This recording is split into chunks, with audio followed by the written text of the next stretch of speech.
and 29 points. Michael Andretti 124th. So if it stays pretty much as it is right now, we're going to have a solid three-way battle for the championship with 5 races remaining in the series. In the second race in a row that Bobby Rahal has failed to finish, Al Unser Jr.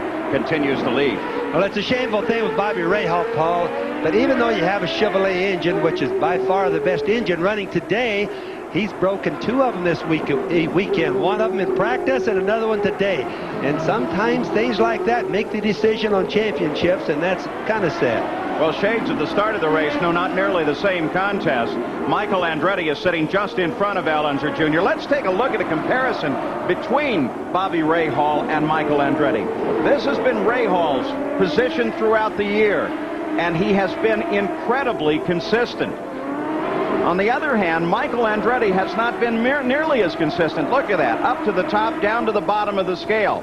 Now Michael, with his problems here today, is running in 7th place, but the good news for him is that Rahal is out of the run, and so Michael now has a chance to earn some points on Rahal. How often that's called charging. Michael is the chargingest race driver of 1991. He flat gets with it, and he's done it all year. He takes more chances, but generally speaking, he goes the fastest of anybody this year. That very informative graphic, by the way, courtesy of Ann Roller, who's done our graphics all year. A really good job. All right, let's go down to Jack Arute. Paul, the last time we were at an oval track at Michigan a couple of weeks ago, this man was challenging for the lead. Not today, Ari Leyendijk. What happened to your car? Well, I think the ignition box went out because it popped and banged a few times and it just quit. And of course, until that point, we were having a pretty rough day, having lost a lap. After the first lap, I had to go and avoid those guys in turn 1, and the car stalled, and they never could push me and start it again. So.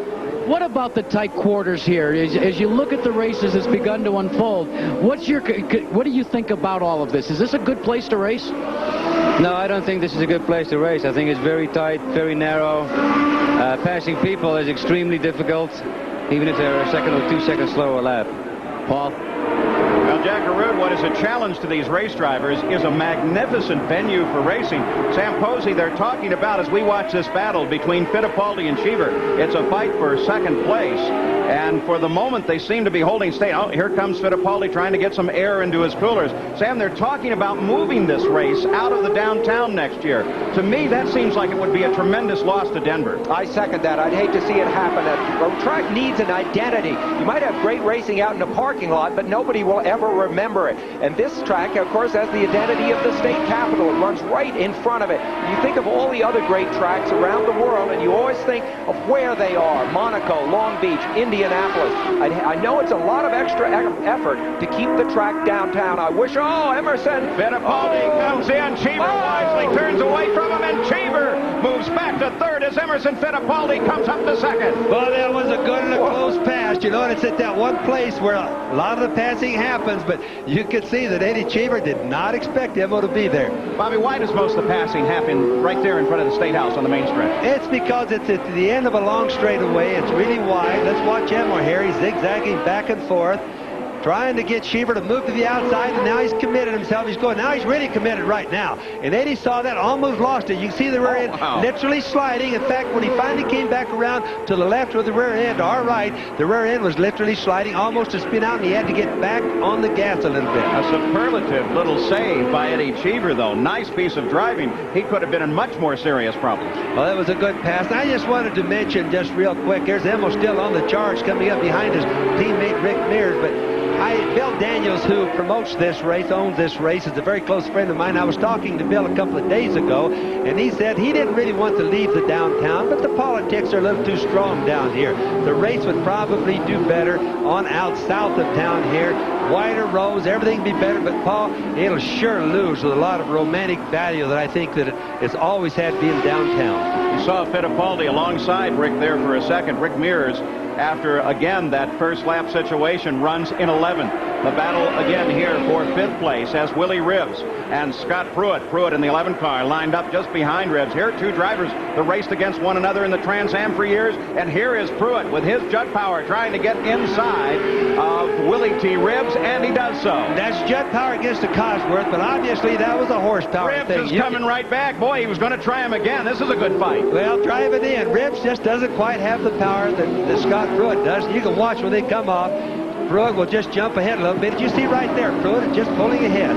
Both these men desperately need a strong finish for their season. Scott Pruitt started the year very strongly in this all-built-in America car, but the last 4 or 5 races have not been successful for him. There's a lot of controversy about what he might do for next year, who he will drive for. There's Scott Pruitt. You see him there in the box, and exactly what will happen may be the result of what happens just in the next 2 or 3 races. Same for Willie T. Ribbs. He started the season very promisingly, but has not had a lot of luck up to this point. He too needs a big finish. I think some of the things we hear about for next year is going to be Budweiser. Are they going to stay with Scott Pruitt and go there, or will Ray Hall leave Rick Gallis? Probably the biggest stories today.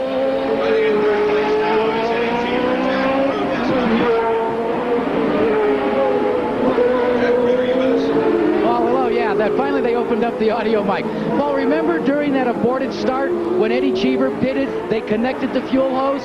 Well, now they are about to come in for what they say will be their final stop of this Grand Prix of Denver. The man that made the call, right here, Chip Ganassi, former driver and now the car owner for this team. They feel that they could be in good stead in terms of track positioning. Remember that most likely Al Jr. will have to make one additional stop. Not so for this team. They are about a half a lap away from pitting.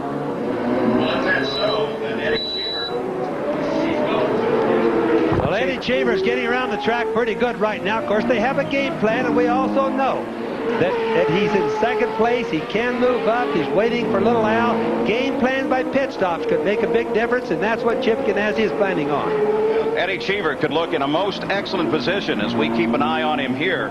Currently running in 3rd place behind Fittipaldi and Al Unser Jr. Al Unser Jr. having a very smooth day. By the way, the Ganassi team should be in great shape for next year, as Eddie Cheever is all set to go. The team is pretty much in order, and Chip seems very, very satisfied with it.